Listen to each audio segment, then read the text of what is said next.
Okay. I think that I had an experience that is different from most of the people that I have spoken to about this.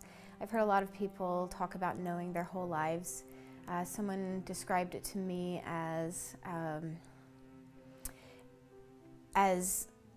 just knowing that they had legs. It was that obvious. It was something they always knew. It was never that way for me. I grew up in Tennessee. I grew up in an LDS family, and I came to BYU when I was 18 years old. That was where I wanted to be. I was a very active member of the LDS church, and I dated men. I always did. I imagined that I would marry in the temple, that I would have a family, and I would be an actress, which is still true. That part is still true. So I went to BYU. I was there for several years. I dated a lot of men. I did a lot of scavenger hunts in Smiths. I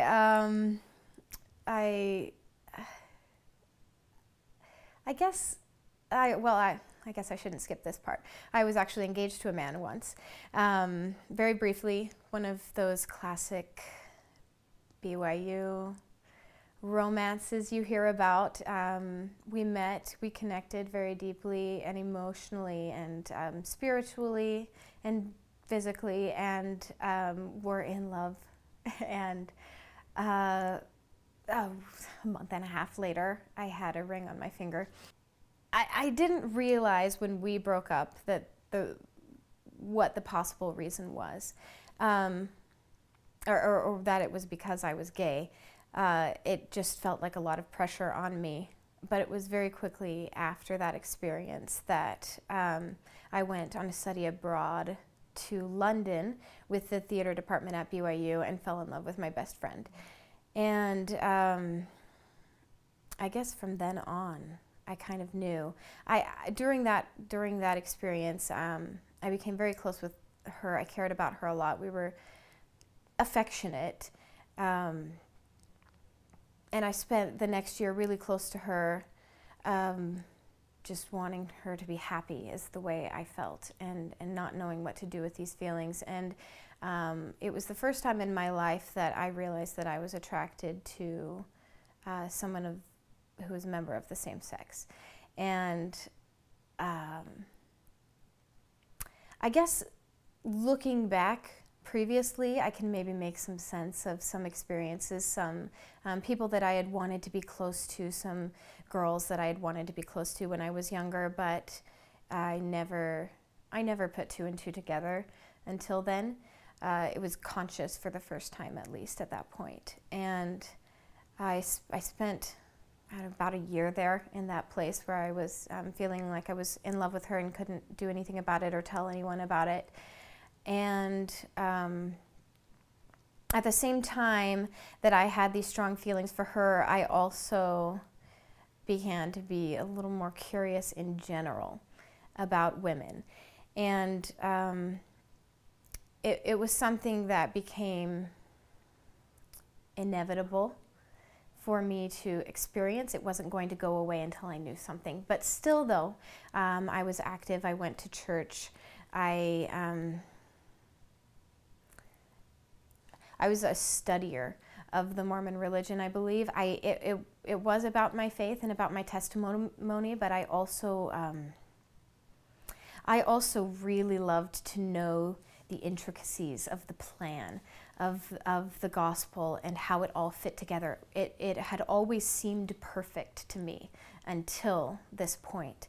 I had several gay friends, and my position on it had always been very empathetic and loving, and I guess that was the only issue, even when it didn't relate to me, that ever began to give me a sense of something's wrong here, something doesn't fit. How can I make this fit? Because this plan is perfect, and so this is just something we don't understand yet.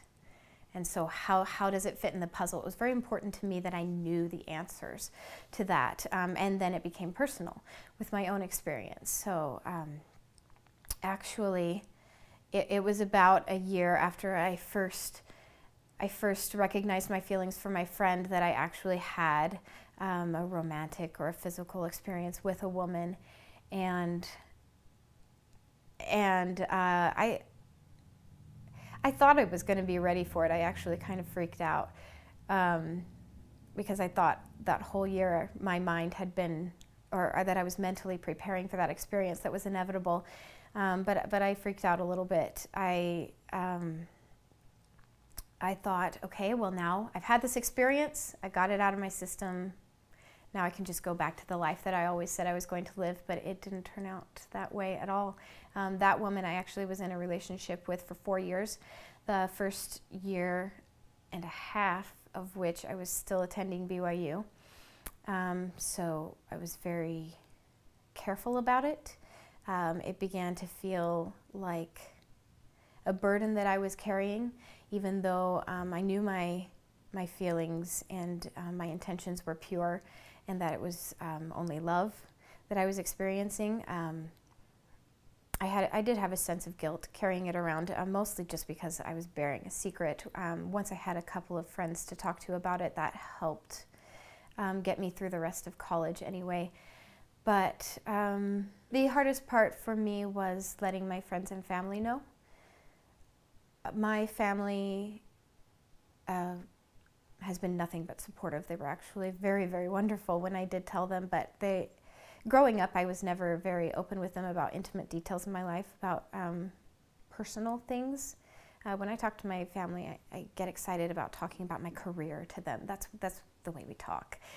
Even when I was engaged to the man, I had a hard time talking to them about it because I had to let them know that I was in love with someone and that I wanted to spend my life with them. And so I had the difficulty of having to open up to them about my personal feelings, as well as let them know or talk to them about this sort of taboo subject. Turns out they weren't that surprised. I had been in the relationship for about 1.5 years already. They had met her. She'd actually been to Tennessee, where I'm from, to our home. And when they had visited me to come see me in a show or for my graduation, she'd been around and spent time with the family, and they just sensed, they knew what our relationship was before I finally told them. I actually wrote them a letter so that I could say everything that I wanted to say. I knew that if I sat down and had a conversation with them, that I would get short and defensive, and I didn't want to do that with my family when I talked to them about this. I wanted to be able to express my gratitude to them for how they raised me, and I wanted to let them know how much I loved them. And I didn't think that was something I was going to be able to accomplish if I sat down and talked to them about it at that point.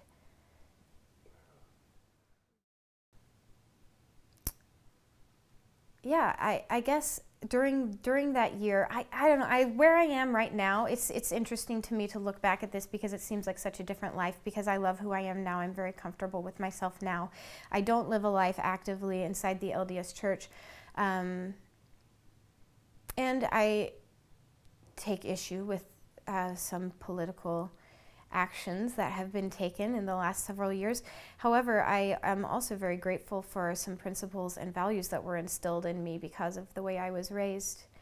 And I still haven't reached a point where I can definitively say that it is not true. My dad was a bishop. He was just released, and I was actually in school when he was called as the bishop of our home ward, but I was able to be home the Sunday that he was called, and it was before any of these experiences that I had. And I remember he got up, and my dad is a convert. He didn't serve a mission, so he always felt a little intimidated by some of the other men in the ward who had really deep scriptural knowledge. He didn't have that mission experience where he got to know the scriptures really well, but he was a man of faith. He is a man of faith, and he said that to him the gospel was very simple. It's to love the Lord thy God with all thine heart and to love thy neighbor as thyself. And to me, that's still what it is. That part I know is true. But I also am who I am, and I love who I love, and I'm not willing to go through my life without experiencing that kind of companionship. So I found a place I'm comfortable in. But I can look back to that first year that I was still at BYU and remember trying to fit something new into a perfect plan that I already understood, trying to force it in. I came up with some pretty bizarre explanations, but where I am now is that I don't actually need to know. It's okay for me to not understand something, the way something fits, and I feel a lot more comfortable about that now.